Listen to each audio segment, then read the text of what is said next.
Bonjour à tous, dans cette vidéo je vais résumer les épisodes 9 de Higehiro et de Kokimo. N'hésitez pas à donner votre avis dans les commentaires. J'informe ici que cet épisode de Higehiro sera résumé de manière beaucoup plus détaillée car il y a beaucoup d'informations que je considère comme utiles. Je donne mon avis définitif de la série à la fin, après je peux toujours changer d'avis si la suite arrive à me convaincre. C'est parti pour l'épisode 9 de Higehiro.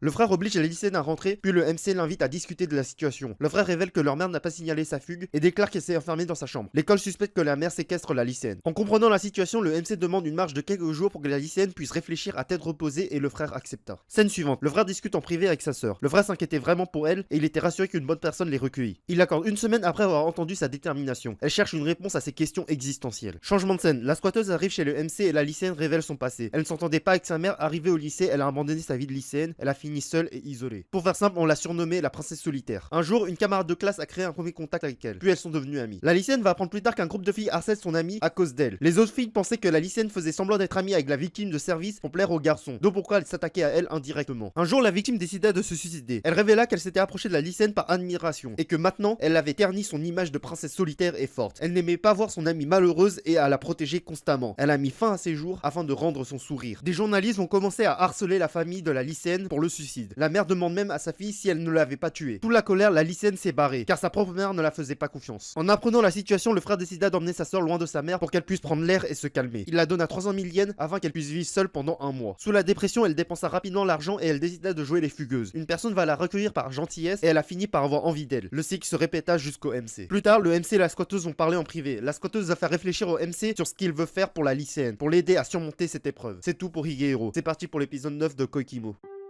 La lycéenne et le lycéen se donnent rendez-vous. Elle va refuser sa déclaration car elle aime déjà une autre personne. Le lycéen persista, malheureusement pour lui, elle le friendzone encore une fois. Et il accepta sa demande de rester son ami. Scène suivante, le MC va les voir ensemble et il devient menaçant. En voyant que la lycéenne se sentait mal, le lycéen va clarifier la situation et il va faire comprendre que leur différence d'âge peut la faire souffrir. Grâce à lui, le MC s'est rendu compte que ses agissements étaient vraiment puérils. Changement de scène, le trio doit écrire sur le tableau des terminales pour les souhaiter félicitations pour l'obtention de leur diplôme. Il y a des scènes comiques, puis la lycéenne se rend compte que dans un an, elle ne sera plus une lycéenne. Jour suivant, le MC présente un PowerPoint de son White Day avec la lycéenne. Cette scène était vraiment fun à regarder. Dernière scène de l'épisode. Le MC et la collègue otaku vont dîner et boire ensemble. Elle apprend que le MC a un crush pour une lycéenne. Elle fait également remarquer que leur différence d'âge peut la faire souffrir plus qu'il ne le pense. Puis elle se déclara au MC. C'était tout pour l'épisode de Kokimo. Franchement, j'ai grave aimé la déclaration de Harry à la fin, surtout avec le ending derrière. C'était magnifique. Dans cet épisode de Kokimo, il y avait vraiment beaucoup de scènes comiques que j'ai apprécié à regarder. Sinon, pour Tamaru, c'était évident qu'il allait se faire recaler. Un gros point que j'adore, c'est qu'une réflexion sérieuse